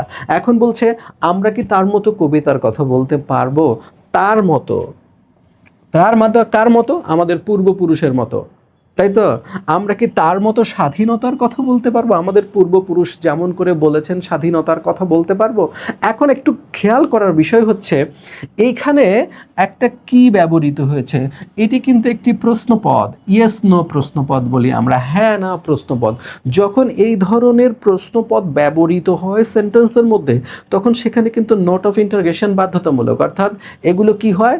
এগুলো প্রশ্ন বাক্য। প্রশ্ন বাক্য হলে কি হবে? সেখানে তুমি প্রশ্ন চিহ্ন দিবা না? প্রশ্ন চিহ্ন তো ব্যবহার করোনি। সেখানে বলছে আমরা কি তার মতো কবিতার কথা বলতে পারবো? তার মানে প্রশ্ন করা হয় নাই, এটার মাধ্যমে সংশয় প্রকাশ করা হয়েছে। তাহলে তুমি বলো, আমি বললাম, আমি যদি তোমাকে বলি তুমি কি আর আমাদের বাড়িতে যাবা, আমি কিন্তু প্রশ্ন করি নাই, আমি সংশয় প্রকাশ করেছি যে তোমার মতো মহান মানুষ কি আমাদের বাড়িতে যাবে। তার মানে হলো আমি চাই তুমি যাও, কিন্তু যাবা কি যাবা না এই বিষয়ে আমি সংশয় প্রকাশ করছি। তার মানে আমরা তার মতো কবিতার কথা, সর্বাঙ্গীন মুক্তির কথা যেন বলতে পারি, এটা আশাবাদ, কিন্তু আবার সংশয় প্রকাশ করা হয়েছে আমরা কি পারবো। আবার বলা হয়েছে আমরা কি তার মতো স্বাধীনতার কথা বলতে পারবো। তার মানে আমরা আমাদের পূর্বপুরুষের মতো যেন স্বাধীনতার কথা বলতে পারি, কিন্তু কবি সংশয় প্রকাশ করেছেন আমরা পারবো তো, রাইট? তার মানে মুক্তি, সর্বাঙ্গীন মুক্তি, সর্বাঙ্গীন মুক্তির জন্য লড়াইকারী মানুষের প্রশংসা করে তিনি অনিবার্য মুক্তি এবং সর্বাঙ্গীন মুক্তির জন্য আমাদের যে সংগ্রাম প্রয়োজন, সশস্ত্র বিপ্লব প্রয়োজন, আমাদের যে অভ্যুত্থান প্রয়োজন, আমাদের যে মানবিকতা প্রয়োজন, যেখানে আমরা বললাম সশস্ত্র সুন্দরের অনিবার্য অভ্যুত্থান দরকার। আর কি দরকার? আমাদের দরকার হচ্ছে সুপুরুষ ভালোবাসার সুকণ্ঠ সঙ্গীত দরকার, জিহ্বায় উচ্চারিত মুক্ত শব্দের পরিবেশ দরকার, আর রক্ত জবার মতো প্রতিরোধের উচ্চারণ দরকার। যদি আমরা সেটা পারি, তাহলেই আমরা আমাদের পূর্বপুরুষের প্রতি যথার্থ সুবিচার করব। আর এই কথাগুলো স্মরণ করিয়ে দিয়েই মুক্তিযুদ্ধ পরবর্তী সময়ে আমাদের যে অধিকারহীনতা, আমাদের যে সর্বাঙ্গীন মুক্তির অভাব, সেই সর্বাঙ্গীন মুক্তির অভাবের পরিপ্রেক্ষিতে আমাদের যে সংগ্রাম করা প্রয়োজন, সেই সংগ্রামের প্রতি কবির আকাঙ্ক্ষা ব্যক্ত হয়েছে এখানে। এখন এই যে আমরা কবিতাটা পড়লাম, তো এইটা পড়ে আমরা কি করব? আমাদের এখানকার প্রশ্নগুলো কেমন ধরনের হবে সেইটা আলাপ করার আগে একটু চলো আমরা কবিতার পাঠ পরিচিতি। দেখো পাঠ পরিচিতির 2টা ভাগ। একটা হচ্ছে এই কবিতাটার সাবজেক্ট, আর একটা হচ্ছে এই কবিতাটার স্ট্রাকচার। কবিতার স্ট্রাকচারের ক্ষেত্রে তুমি দেখেছো আমি কবিতার কথা বলছি, আমি কবিতার কথা বলছি, আমি কবিতার কথা বলছি, এই জাতীয় সেন্টেন্স বারবার ব্যবহৃত হয়েছে। আবার আমি কিংবদন্তির কথা বলছি, আমি কিংবদন্তির কথা বলছি, এই যে রিপিটেশন, এটা কিন্তু বাংলা সাহিত্যের ওনারা কয়েকজন ব্যাপকভাবে চর্চা করেছেন। যেন তোমাকে পাওয়ার জন্য হে স্বাধীনতা, সাকিনা বিবির কপার ভাঙলা, আবার তোমাকে পাওয়ার জন্য হে স্বাধীনতা, আবার তোমাকে পাওয়ার জন্য হে স্বাধীনতা। এই যে রিপিটেড ইউজ, এটা কিন্তু একটা নান্দনিক বিশেষ ধরনের কৌশল, অর্থাৎ একটা বিষয়কে জোর দেওয়ার জন্য এই কথাটা ব্যবহার করা হয়। তো আমরা এখান থেকে কি শিখবো, যে কবিতার আলোচ্য বিষয়কে একটা উদ্দীপক দেওয়া হবে, সেখানে দেওয়া হবে যে অতীত ঐতিহ্যের যে গৌরবময় অবস্থা, এই যে সংগ্রাম, যে বিজয়, এর মধ্যে যে কোনো একটা বিষয় থাকবে, বলা হবে যে এই কবিতার সাথে কিভাবে সম্পর্কিত। তাহলে সেটা সংগ্রামের দিক থেকে হতে পারে, আমাদের পূর্বপুরুষের যে ঐতিহ্য, সেখানে তিনি অতিক্রান্ত পাহাড়ের কথা বলতেন, পতিত জমি আবাদের কথা বলতেন, তাই তো, সেখান থেকেও মিল থাকতে পারে। অথবা আমি বিচলিত স্নেহের কথা বলছি, আমি গর্ভবতী বোনের মৃত্যুর কথা বলছি, অথবা হতে পারে ভালোবাসা দিলে মা মরে যায়, যুদ্ধ আসে ভালোবেসে মায়ের ছেলেরা চলে যায়, এই যে আমাদের সংগ্রাম, আমাদের যে আত্মত্যাগ, আবার আমাদের যে মানবিকতার উদ্ভাসনে যে কোনো একটা জায়গা থেকে আসতে পারে। এই কবিতাটা কিন্তু একটু কঠিন ধরনের কবিতা, উত্তর লেখা কিন্তু একটু টাফ হবে। তো সেই ক্ষেত্রে তোমাদের বিশেষ সহযোগিতা করতে পারে তোমাদের পাঠ পরিচিতি, অত্যন্ত সুন্দরভাবে লেখা হয়েছে। দেখো, কবিতাটি আবু জাফর ওবায়দুল্লাহর বিখ্যাত কাব্যগ্রন্থ আমি কিংবদন্তির কথা বলছি কাব্যের নাম কবিতা। ঠিক আছে, এই নাম কবিতা, এটা তো তুমি জানোই যে কবিতার নাম ও কাব্যগ্রন্থের নাম এক। তুমি কিন্তু আরও একটা নাম কবিতা পড়েছিলা, সেটা হচ্ছে সোনার তরী। সোনার তরী কাব্যগ্রন্থের নাম কবিতা। আর আমি কিংবদন্তির কথা বলছি, আমি কিংবদন্তির কথা বলছি কাব্যগ্রন্থের নাম কবিতা। তাহলে কি আছে, রচনাটিতে বিষয় ও আঙ্গিকগত অভিনবত্ব রয়েছে। অভিনবত্ব মানে নতুনত্ব, অর্থাৎ সাবজেক্ট যা বলা হয়েছে, বাচ্চাটা সাবজেক্ট যা বলা হয়েছে সেটা নতুন, যে স্টাইলে বলা হয়েছে সেটা নতুন, বিষয়গত নতুনত্ব যেমন আছে, আর কাঠামোগত কবিতার স্ট্রাকচারের বিষয়টাও হচ্ছে নতুন। তাহলে কি আছে, সাবজেক্ট কি, আলোচ্য কবিতাটিতে উচ্চারিত হয়েছে ঐতিহ্য সচেতন শিকড় সন্ধানী মানুষের সর্বাঙ্গীন মুক্তির দৃপ্ত ঘোষণা। আমি বলেছিলাম কিন্তু মুক্তি কথাটা কিন্তু একবারও ব্যবহৃত হয়নি, তার মানে কবিতা ওখানে মুক্তির প্রতীক হয়ে উপস্থাপিত হয়েছে, সেটাই বলেছে। আমরা শুরুতে দেখে নিয়েছি, প্রকৃতপক্ষে রচনার প্রেক্ষাপটে আছে বাঙালি সংস্কৃতির হাজার বছরের ইতিহাস, এই জাতির সংগ্রাম, বিজয় ও মানবিক উদ্ভাসনের, এই যে মানবিক উদ্ভাসনের অনিন্দ অনুষঙ্গ সমূহ, সুপুরুষ ভালোবাসার সুকণ্ঠ সঙ্গীত কবিতা, তাই তো। তিনি এই কবিতায় পৌনঃপুনিকভাবে মানব মুক্তির আকাঙ্ক্ষায় সোচ্চার হয়েছেন। কবির একান্ত মুক্তির প্রত্যাশিত প্রতীক হয়ে উপস্থাপিত হয়েছে একটি বিশেষ শব্দবন্ধ। কবিতাটা আমরা আলোচনা করেছি, কবিতার পূর্বপুরুষের সাহসী গৌরবোজ্জ্বল ইতিহাসের কথা উপস্থাপনের মধ্য দিয়ে তার বক্তব্যকে এগিয়ে নিয়ে চলেন। ফার্স্ট, তাহলে কি আছে, তার পূর্বপুরুষের সাহসী ও গৌরবজনক ইতিহাস, এটা কি, তার করতলে পলিমাটির সৌরভ ছিল, তিনি অতিক্রান্ত পাহাড়ের কথা বলতেন, তার পিঠে রক্ত জবার মতো ক্ষত ছিল, তাই তো। এই কথাগুলোর মধ্য দিয়ে তিনি বক্তব্য স্টার্ট করেছেন, এগিয়ে নিয়ে গিয়েছেন, এবং তার বর্ণিত ইতিহাসকে মাটির কাছাকাছি মানুষের ইতিহাস, মাটির কাছাকাছি যে থাকে, এই যে তিনি পতিত জমি আবাদের কথা বলতেন, অরণ্য সাপদের কথা বলতেন। ইতিহাস বাংলার ভূমিজীবী অনার্য কৃতদাসের লড়াই করে টিকে থাকার ইতিহাস। কবিতা ও সত্যের অভেদ কল্পনার মধ্য দিয়ে কবি নিয়ে আসেন মায়ের কথা, বোনের কথা, ভাইয়ের কথা, পরিবারের কথা। আর কি, কবিও জানেন মুক্তির পূর্ব শর্ত হচ্ছে যুদ্ধ। কেমনে জানলেন মুক্তির পূর্ব শর্ত যুদ্ধ, এই কথা কবিতায় বলেছেন? উত্তর হচ্ছে বলেছেন। কিভাবে বলেছেন? যে কর্ষণ করে শস্যের ভাণ্ডার তাকে সমৃদ্ধ করবে, যে মৎস্য লালন করে প্রবাহমান নদী তাকে পুরস্কৃত করবে, যে গাভীর পরিচর্যা করে জননীর আশীর্বাদ তাকে দীর্ঘায়ু করবে, যে লৌহখণ্ডকে প্রজ্বলিত করে স্পাতের তরবারি তাকে সশস্ত্র করবে। এই টোটালটা আমি পড়ানোর সময় বলছি, এই টোটালটার অর্থ হচ্ছে মুক্তির পূর্ব শর্ত যুদ্ধ, অর্থাৎ যুদ্ধ না করলে মুক্তি আসে না। তাই সেই যুদ্ধে পরিবার থেকে দূরে সরে যেতে হয়, ভালোবাসার জন্য তাদেরকে মুক্ত করার জন্যই তাদেরকে ছেড়ে যেতে হয়। এই অমোঘ সত্য কবি জেনেছেন আমাদের স্বাধীনতা যুদ্ধের ইতিহাস থেকে। তার মানে স্বাধীনতা যুদ্ধের ইতিহাস পর্যন্তই হচ্ছে এই কবিতার বিষয়বস্তু। কোথা থেকে? বাংলার ভূমিজীবী অনার্য কৃতদাসের সংগ্রাম থেকে শুরু করে স্বাধীনতা যুদ্ধে বা মুক্তিযুদ্ধে আমাদের গৌরবময় অবদান পর্যন্ত, সর্বস্তরের মানুষের আত্মত্যাগ পর্যন্ত, আমাদের বিজয় অর্জন পর্যন্ত হচ্ছে কবিতার বিষয়বস্তু। এবার এই কবিতাটার স্ট্রাকচার নিয়ে বলা হচ্ছে কিরকম। কবিতাটির রসোপলব্ধির অবিচ্ছেদ্য অংশ হচ্ছে এর আঙ্গিক বিবেচনা। বলছে যদি আপনি এর রসটাকে বুঝতে চান, সাবজেক্ট তো আপনি বুঝলেন, জাতির বিজয় সংগ্রাম, মানবিক উদ্ভাসন, ঐতিহ্য, এটা তো বুঝলেন। কিন্তু এই রসটাকে যদি আপনি আরও ভালো করে বুঝতে চান, তাহলে আপনি কি করবেন, এর আঙ্গিক বিবেচনা করবেন, কোন আঙ্গিকে লেখা হয়েছে। এক্ষেত্রে প্রথমেই যে বিষয়টি পাঠককে নাড়া দেয় তা হলো একই ধাঁচের বাক্যের বারংবার ব্যবহার। একই ধাঁচের বাক্য কি, আমি কিংবদন্তির কথা বলছি, আবার বলছি আমি কিংবদন্তির কথা বলছি, আবার বলছে যে কবিতা শুনতে জানে না সে, যে কবিতা শুনতে জানে না সে, যে কবিতা শুনতে জানে না সে। এই প্রতীকের বারংবার ব্যবহার, পৌনঃপুনিক ব্যবহারের মাধ্যমে কবিতাটি লেখা হয়েছে। এটা কি একটি অভিনব স্টাইল। কবি একদিকে আমি কিংবদন্তির কথা বলছি, দেখো এই বলে দিচ্ছে আমি ঐতিহ্যের কথা বলছি, আমি ঐতিহ্যের কথা বলছি, আমি ঐতিহ্যের কথা বলছি, পৌনঃপুনিকভাবে ব্যবহার করেছে, বারবার ব্যবহার করেছে, পংক্তির বারংবার প্রয়োগ করেছেন। আবার অপরদিকে যে কবিতা শুনতে জানে না সেইটাও তিনি কি করেছেন, ধারাবাহিক উপস্থাপনের মধ্য দিয়ে কবিতা আর মুক্তির আবেগ, এই যে কবিতা ইজ ইকুয়াল টু মুক্তির আবেগ। সুতরাং এইখানে কবিতা অন্য কিছু বুঝলে হবে না, কবিতা মানে মুক্তির আবেগ বারবার কোলে পড়ে দেওয়া হয়েছে। কবিতা আর মুক্তির আবেগকে তিনি একত্রে শিল্পরূপ প্রদান করেছেন। এখানে কিংবদন্তি শব্দটি হয়ে উঠেছে ঐতিহ্যের প্রতীক। এটা আমরা প্রথমেই কবিতা শুরু করেই লিখে নিয়েছি যে কিংবদন্তি ঐতিহ্যের প্রতীক, আর আমরা একটু ব্যাক করে দেখে নিয়েছিলাম কবিতা মানে মুক্তি, সর্বাঙ্গীন মুক্তি এর প্রতীক। কবি এই নান্দনিক কৌশলের সঙ্গে গভীরতা সমন্বিত করেছেন, গভীরতা সঞ্চারী চিত্র। আচ্ছা শোনো, আমরা যারা সাধারণ মানুষ, যারা কবিতা লিখতে পারি না, আর রবীন্দ্রনাথ ঠাকুর, কাজী নজরুল ইসলাম, জীবনানন্দ দাশ, এরা যারা কবিতা লিখতে পারেন, তাদের মধ্যে একটা বড় পার্থক্য আছে। তারা চিত্রকল্প সৃষ্টি করতে পারে না, আমরা চিত্রকল্প সৃষ্টি করতে পারি না। আমরা বড় জোর সৌন্দর্য বর্ণনায় অথবা কোনো ঘটনা বর্ণনায় সর্বোচ্চ উপমা পর্যন্ত যেতে পারে, কিন্তু এইটা উপমা হচ্ছে স্থির বিষয়। আমি বললাম তোমার চেহারা হচ্ছে চাঁদের মতো, তাহলে আমি বোঝাই যাচ্ছে সৌন্দর্যের ক্ষেত্রে দুইটা জিনিসকে তুলনা করেছি। কিন্তু কবি যখন বলেন যে কর্ষিত জমির প্রতিটি শস্যদানা কবিতা, এখানে কবিতা মানে মুক্তি, তো শস্যদানার সাথে শস্যদানা কি কখনো কবিতার মতো হবে, শস্যদানা কি কখনো মুক্তির মতো হবে? তখনই বোঝা যায় যে এর মধ্যে একটা সীমাহীন আখ্যান রয়েছে, যে এই শস্যদানার মধ্যে যে সৃজনশীলতার অবারিত অফুরন্ত উৎস আছে, এবং সেটা কর্ষিত জমিতে যার বাধাহীন যে প্রকাশ, এই সৃজনশীলতার নান্দনিক প্রকাশী কবিতা। তখন কিন্তু এইটা আর একটা স্থির চিত্রের মধ্যে থাকে না। জীবনানন্দ দাশ যখন বলেন যে পাখির নীড়ের মতো চোখ তুলে নাটোরের বনলতা সেন, তখন এইটা চোখ আর শুধু পাখির নীড়ের মতো থাকে না, তখনই বোঝা যায় যে যুদ্ধ বিধ্বস্ত কবি, এই যুদ্ধে ক্লান্ত কবি, তিনি আশ্রয় চাচ্ছেন, যেমন করে দিবা শেষে সব পাখি ঘরে আসে, কবিও ঘরে ফিরতে চাচ্ছেন।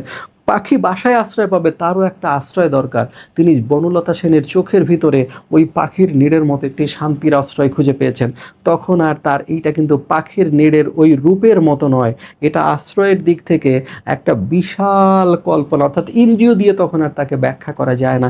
এই ইন্দ্রিয়াতীত যে বোধ, এই ইন্দ্রিয়াতীত যে ব্যাখ্যা, এটার নামই হচ্ছে চিত্রকল্প। বড় বড় কবিরা, ইয়া আবু জাফর ওবায়দুল্লাহর মতো বড় বড় কবিরা এরকম অজস্র চিত্রকল্প সৃষ্টি করে এই গণ্যমান্য কবি হয়েছেন। আর আমরা সাধারণ মানুষ, আমাদের দৌড় ওই উপমা পর্যন্ত, যার ফলে কি হয়েছে, আমাদের কাব্যকলা কখনো প্রতিষ্ঠিত হতে পারে না। সেটাই বলছে একটি কবিতার শিল্প সার্থক হয়ে ওঠার সব পূর্ব শর্ত হচ্ছে হৃদয়স্পর্শী চিত্রকল্পের যথোপযুক্ত ব্যবহার। হ্যাঁ, এই চিত্রকল্প কেমন? এটা ছবি না, এটা হলো শব্দ ছবি, যা কবি গড়ে তোলেন ইন্দ্রিয়ের কাজ অন্য ইন্দ্রিয়ের সাহায্যে করিয়া অথবা একাধিক ইন্দ্রিয়ের সম্মিলিত আশ্রয়। আর সেটা কেমন বোধ সৃষ্টি করে?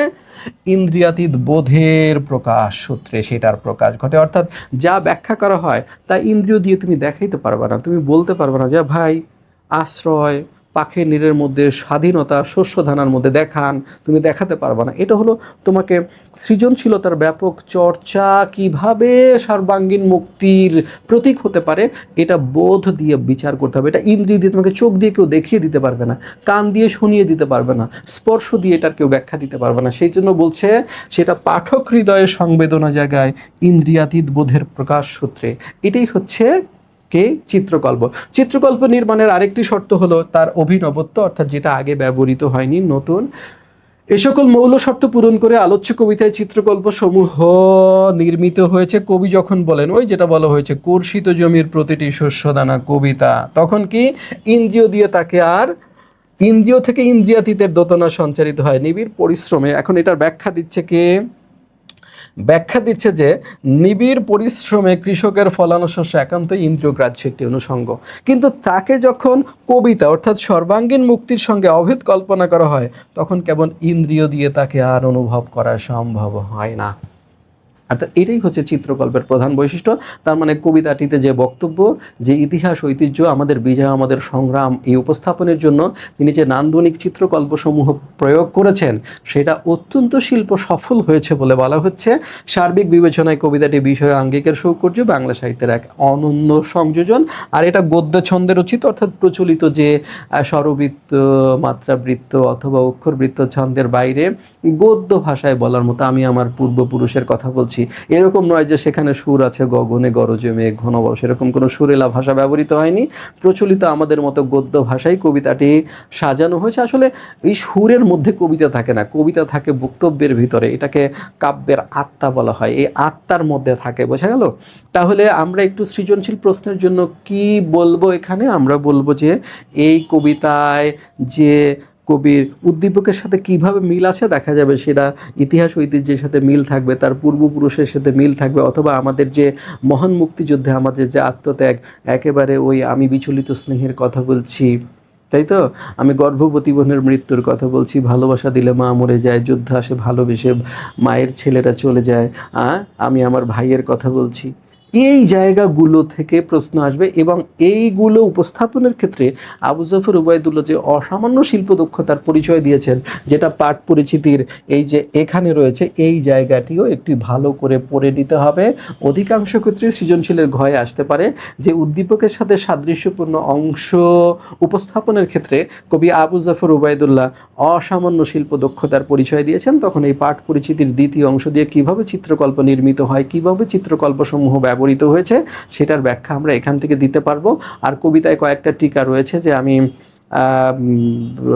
ভালোবাসা দিলে মা মরে যায়, এই একটা টিকা আছে। আমি একটি উজ্জ্বল জানালার কথা বলছি, উনুনের আগুনে আলোকিত একটি উজ্জ্বল জানালার কথা বলছি, এই টিকা দুটো একটু ভালো করে দেখতে পারো। আমার মনে হয় না কবিতার বক্তব্য যতটা কঠিন, প্রশ্ন অতটা কঠিন হওয়ার কোনো সুযোগ আছে। শুধু কবিতার বিষয়বস্তু আর কবিতার বিষয়বস্তু উপস্থাপনে তার দক্ষতা, এই দুইটা বিষয় পড়লেই মোটামুটি হয়ে যাবে। তো সুপ্রিয় শিক্ষার্থীবৃন্দ, আমি ধারণা করি যে কবিতাটি এখন তোমাদের কাছে সহজ মনে হবে। এই কবিতাটার ডিমান্ডই তোমরা সবচেয়ে বেশি দিয়েছিলা। বারবার করে দেখো, দেখে সাথে সাথে একটু বইয়ের পাশে নোট করে ফেলো। তারপরে যদি কোনো বিষয় সম্পর্কে অস্পষ্টতা থাকে, জানার কিছু থাকে, তোমরা ফেসবুক পেজের ওখানে কমেন্ট বক্সে অথবা ইউটিউবেও যদি কমেন্ট বক্সে করো, স্কুল অফ এক্সিলেন্সের পক্ষ থেকে তার ব্যাখ্যা ওখানে উপস্থাপন করার আমরা চেষ্টা করব। সবাইকে ধন্যবাদ, সবার স্বাস্থ্য সমৃদ্ধি কামনা করি। সবাই ভালো থাকো। আল্লাহ হাফেজ, আসসালামু আলাইকুম।